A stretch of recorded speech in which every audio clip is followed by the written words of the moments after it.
Rocksteady Studios. Or is it DC Comics? DC Comics.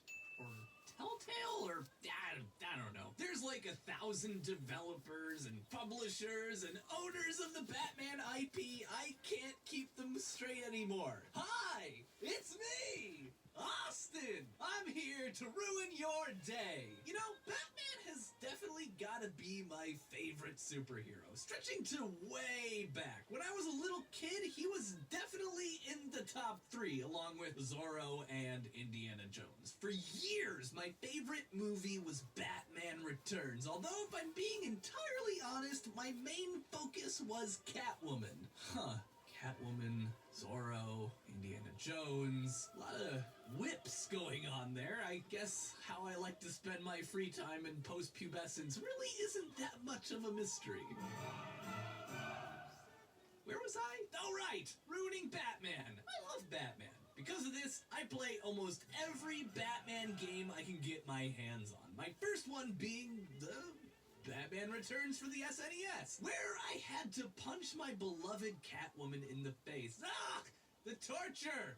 Anyway, recently I played through the Telltale Batman series, and holy crap, I freaking loved it! And when it was over, I immediately started mainlining the Arkham series so I could perpetuate my Batman addiction, and holy crap, guys, I just realized Batman is a goddamned murderer! And, like, this would be a big deal for a comic book superhero, but we're not talking about Punisher or Deadpool. This is freaking Batman. He's got 2 rules: no guns and no killing. I'm not a coward who hides behind a gun. But Batman is a bad boy. Batman is a vigilante, and Batman doesn't believe in following the rules, including, it turns out, even his own. Austin, Batman's not a murderer, I hear you typing frantically to the comments. He even says so, and we have evidence. The evidence being, like, you never see him do it. Oh yeah? Oh yeah, you think so, huh? Well, let me strap on my lab coat, my science hat, and prove to you conclusively that the Caped Crusader is the worst superhero of all time. I first realized something was up while doing one of my favorite moves in Arkham Asylum, the vertical upside down takedown, where you hang upside down and grab mooks that pass underneath you. You then tie rope to their ankles and just let go. That's some savage as hell treatment, but it's not fatal, right? Right? Wrong. Now, listen, I'm not gonna say that hanging upside down is fatal. In fact, there's been a few studies that look at this exact thing because in 1980, Richard Gere played a male escort in the movie American Gigolo, and there was a scene of him working out while suspended upside down, and oh my god, the 80s, could you not? Anyway, the sight of the then gorgeous man-flesh and sex idol doing a thing made everybody else want to do that thing, so naturally, inquiring scientific minds wanted to know, is hanging upside down dangerous? Turns out, well, no. Kinda. Sorta. Hanging upside down itself is not that dangerous, but it does create a 25% increase in blood pressure. This happens because the heart is actually designed to pump harder towards your head. This is because gravity pulls your blood down towards your feet. If you're upside down, however, your blood is pumping hard towards your head, which is also getting helped by the force of gravity. The good news is the blood is pooling in the right direction. If you have to choose between too much blood in your head and too little, I recommend too much. Too little can starve your brain of oxygen and kill you within minutes if you're not careful. However, high blood pressure isn't good. I mean, if it gets high enough, blood vessels can burst. The important ones. The ones that bring oxygen to your brain. This can cause pressure on your brain and force you to lose consciousness and suffer permanent, debilitating brain damage. Anybody that knows someone that's had a stroke can attest to this. It's not an easy thing to recover from. But a healthy-ish adult being hung upside down is really unlikely to suffer a stroke with a 25% increase in blood pressure without some other factor coming into play. And it's here that we get our first gruesome murder technique of the Dark Knight. You see, because Batman isn't just casually lowering taking criminals down. They're not just gently hanging there like Richard Gere's Moose Knuckle. He straight up drops them like they're made of dog poop. These mooks are pretty close to Batman's height, and we can actually calculate how fast they drop using their bodies as a frame of reference. If Batman is 6 foot 2 inches or 1.87 meters, that means that these mooks are dropping over 4.5 meters. With an acceleration of G or 9.81 meters per second squared, this means that these bros, by the time they reach the end of the rope, they're traveling over 9.3 meters per second or over 20 miles per hour. Then, like that, they snap to a halt. And then you can flick away and see that their heart rate rises to about 155 beats per second. Fun! The game says that this is because they're terrified, but you know what? I think it's worse. I think it's because they're experiencing immense pain. You know why? Because if someone ties a rope around your ankles and just drops you that distance from something that's not a freaking bungee cord, your ankles experience over 40,000 newtons of force as the rope snaps taut and your bones flex. This is way more than enough force to snap your flimsy ankles and probably break a couple other bones in your legs and dislocate your hips. These mooks are in agony, but it gets worse. These dudes hanging upside down are knocked unconscious in a little over 10 seconds. Now, passing out from pain is possible, but it's really unlikely, it turns out. When people pass out from pain, it's usually from some other factor. And then the unconscious episode is temporary. No, this is something else. And you're more likely to pass out from low blood pressure, not high blood pressure, which, as you'll recall, your blood pressure while upside down increases. Something else is happening here. Something worse. Something terrible. Rapid deceleration and broken bones means one thing: internal bleeding.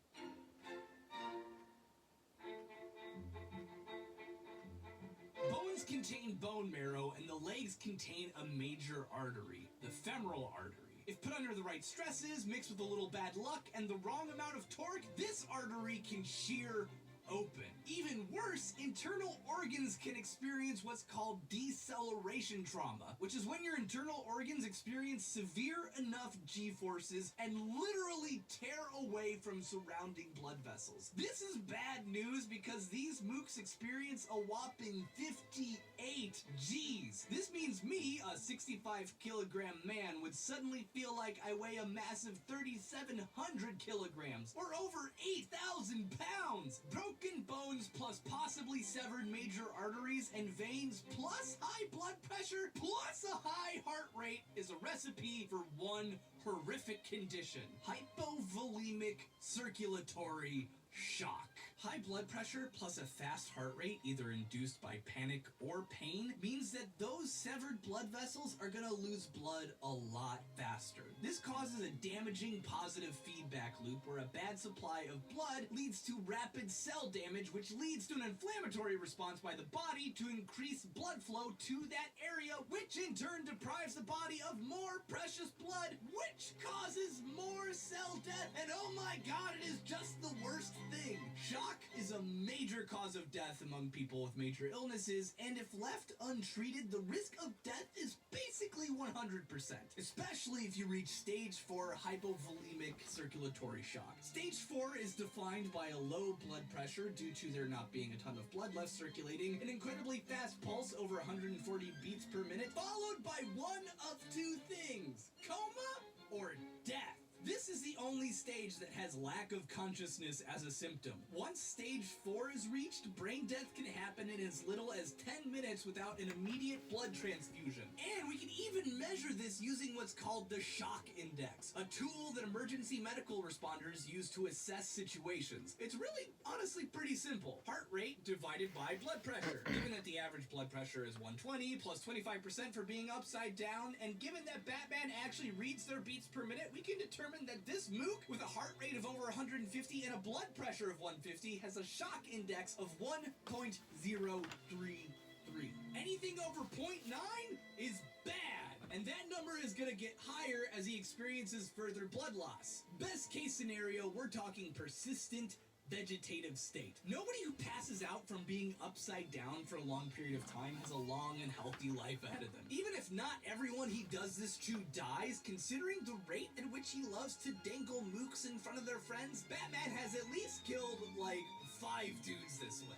You know, like a murderer. But to be entirely honest, this is the least terrible thing that he does. If we're being generous, we can just admit that this is a game mechanic. Rocksteady just wanted to put mooks permanently out of commission, and they didn't want to think about it that hard. Big whoop! Rocksteady doesn't accurately model hanging people upside down. Color me surprised! Unfortunately, though, this is just an appetizer for the main course, because what I have for you next will blow your goddamned minds.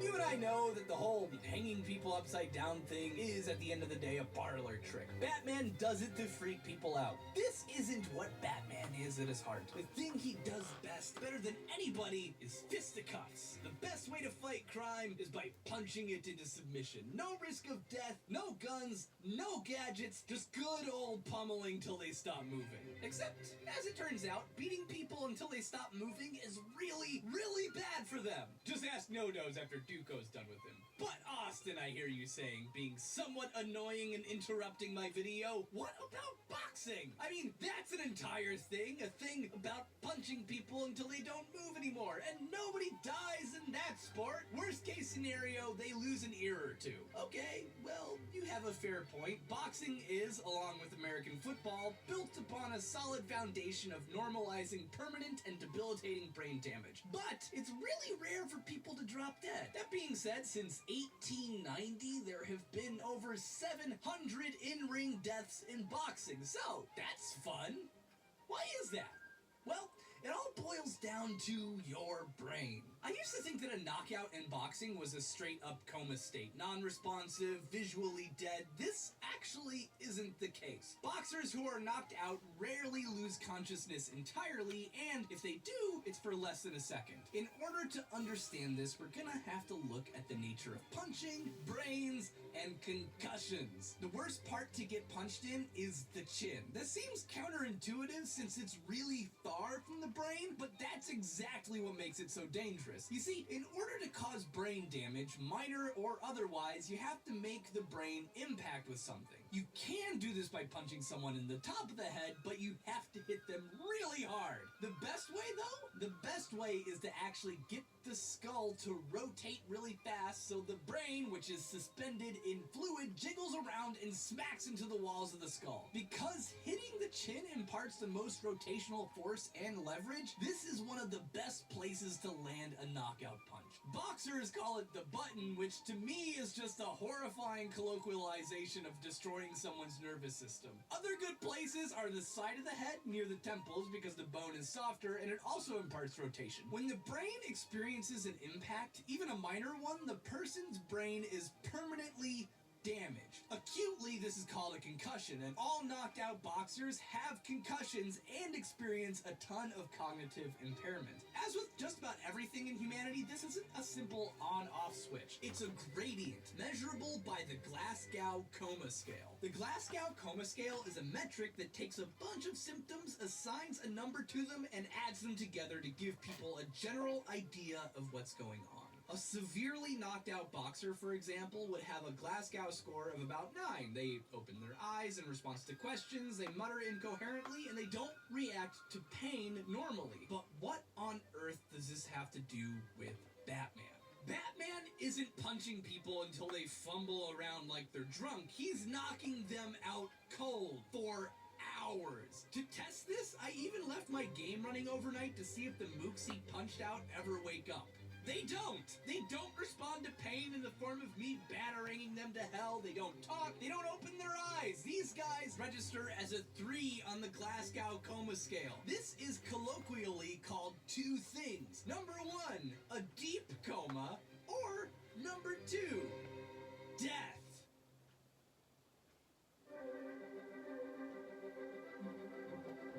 Even if we're talking a Glasgow scale of higher degrees, like 5 or 6, the death rate of all people, even if they get medical treatment, that reach this level of brain damage is 17%. That means out of every 10 mooks Batman beats into non-responsiveness and leaves face down in a puddle of their own blood, at least one of these dudes is dying. When someone isn't moving like this, it's because they're experiencing hematomas, epidermal, subdural, intracerebral, take your pick. That's what happens when you beat on someone until their middle meningeal artery pops open. And Batman punches the crap out of a lot more than 10 dudes in the Arkham series. It's like in the hundreds. And what about these shock gloves that are powerful enough to stop hearts? Or what about the fact that when you choke someone until they lose consciousness, they wake up almost as soon as blood flow returns to the brain, which means the only way these dudes you're choking out are staying down is because you're probably severing their spinal cords. Or there's this explosive gel that literally blows up walls. Batman, you are literally blowing people up and showering them in cement shrapnel. You are making grenades. And the Batmobile has a freaking mounted gun. What happened to no guns? This is a gun?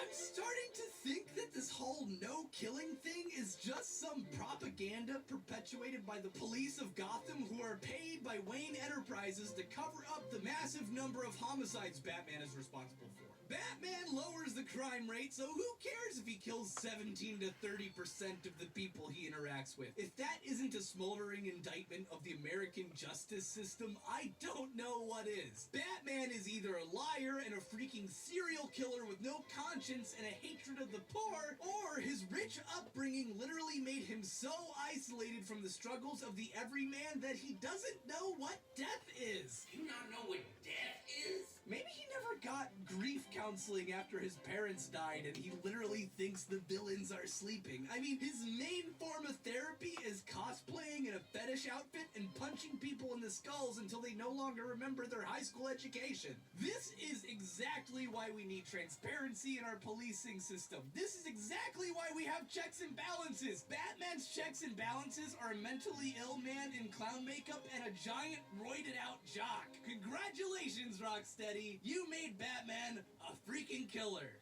Or, I guess he always was one. But you made him a worse one. You upgraded him from occasional whoopsie of negligence to full-blown mass murderer. Congratulations! You made me ruin my favorite superhero. I hope you're happy. Sincerely, Austin. Thank you everyone for watching my video on Batman! Batman! Follow me on Twitter at ARHorrigan, subscribe to The Game Theorist, and, you know, do something awesome! I still love Batman, even though he's a jerk. Everyone's a jerk. I'm a jerk. I ruin fun things for fun. Anyway, bye! Love ya!